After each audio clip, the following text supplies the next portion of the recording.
go over, this is my second part to my Entognatha morphology video, or taxonomy. I forget what I'm using. It's all the same thing. But this is going to be a really specifically focused on the features that make them divisive and support the fact that the group is paraphyletic, which just again means that they're not related, that these features have come from adaptations and evolution, not through ancestral hereditary of the other groups. Okay, so this is definitely unique features that each of these have or don't share, and kind of proves that they aren't actually insects, which that's what it is. So here's my chart of what I talked about prior.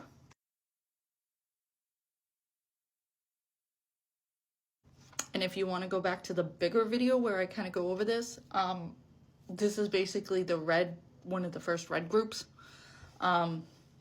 So first feature that is near and dear to my heart is blindness. Coneheads and two-pronged bristle-tails are blind. They have no compound eyes and no ocelli. Springtails actually have ocelli, and some groups of springtails, some families, have compound eyes. So you can't use blindness as a unique feature. What it probably is that they never developed. Now, they all come from a related ancestor of remipedes, so that's one of those things that was like, that's probably why. But it's definitely a divisive feature because springtails got something going on. Okay, now it doesn't help also that they're all soil-dwelling creatures that don't need eyesight. So, next feature is antenna. This is one of those features when I was learning and writing it down, I'm just like, what do you mean the antenna is a divisive feature? It is. Coneheads don't have any antenna. Like, they don't have antenna, okay? They use their front legs as antenna-like, but it is not antenna. That is their legs. Then you have the odd features of bristletails and two-pronged two-pronged bristletails. I'm merging jumping bristletails. Don't do that. Okay. So springtails and two-pronged bristletails have what we call musculated antenna, which just means that they have muscle structures in every segment of their antenna all the way down to the tip.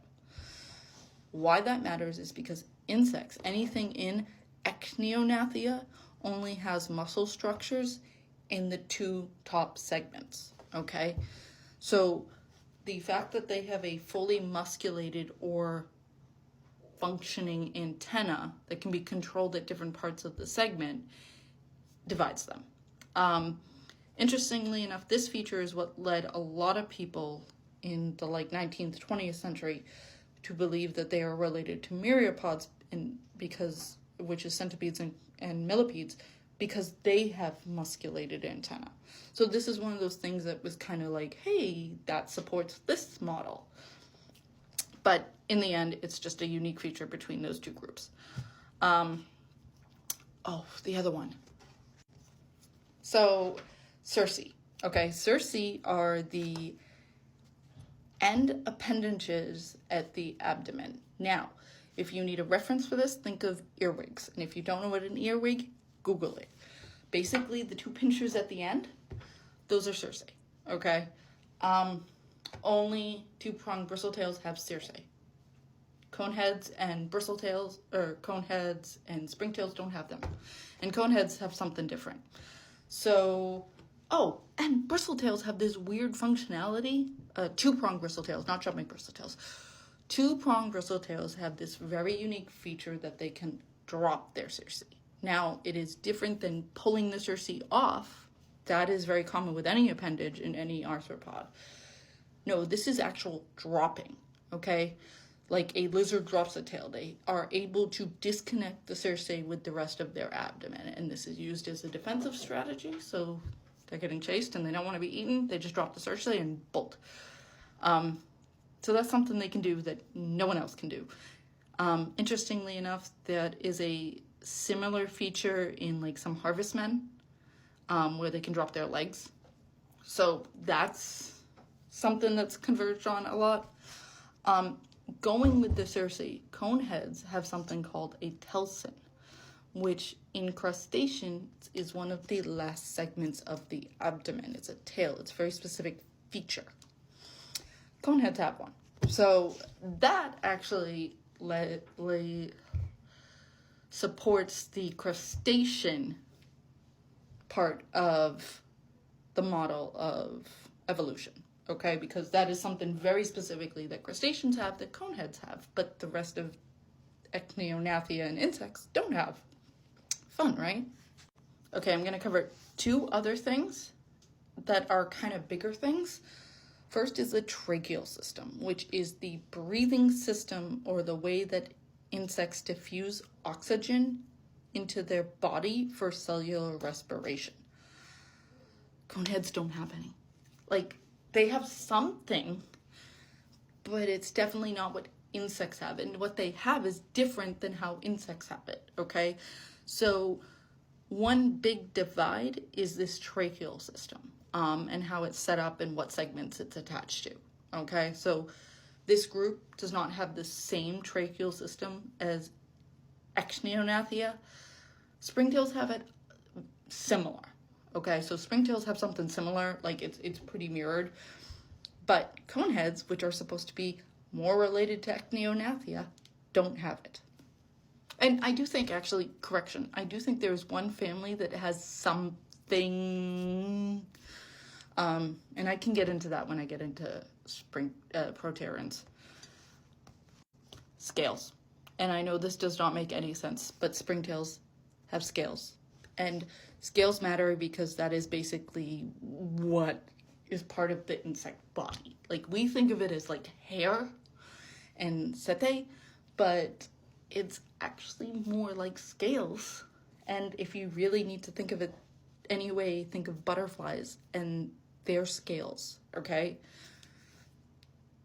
Springtails have scales, which again leads them closer to Entognatha, but coneheads and bristletails don't have them.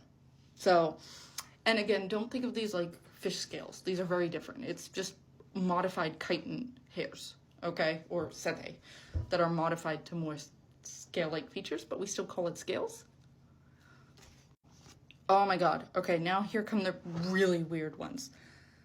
Colophores, or colophores, okay? Springtails have this appendage called or feature called a colophore. No one else has them, okay? And that actually leans into their lifestyle, so bristletails have something called an irreversible vesicule on their abdomen that no one else has.